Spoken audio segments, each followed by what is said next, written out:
What's your creepiest real-life story?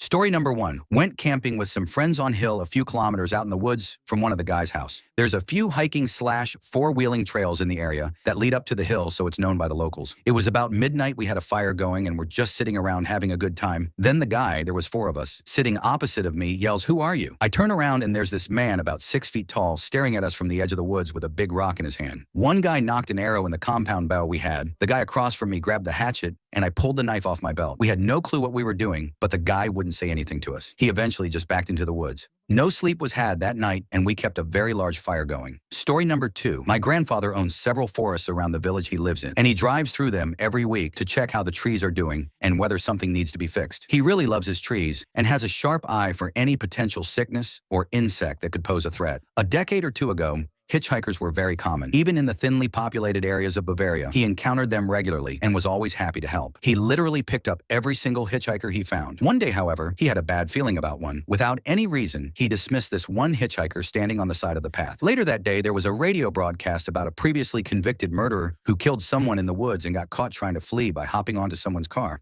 Story number three. When I was 12 or 13, we went to a McDonald's on the way to the beach. I went to pee before I ate and to wash my hands. Just as I started peeing, this guy comes in, walks to the urinal next to me, and just watches. Doesn't pee, just watches. I can see him out of the corner of my eye. His eyes locked onto my junk, what there was of it. I had a bathing suit on, so I'm doing the whole junk flop over thing. Guys know what that means, so I can't hide it. I can't stop it. I can now, though. Not sure why when you're a kid you can't stop your pee. He just smiled creepily as I finished, put things away and washed my hands. He just stood there smiling. I gave him one more look as I left the bathroom and never saw him again. I was with my friend's mom and I didn't say anything because I didn't want to get in trouble and really wanted to go to the beach. That logic makes no sense, I realize that now. But I ate my filet-o-fish with a WTF look on my face and had an awesome day at the beach.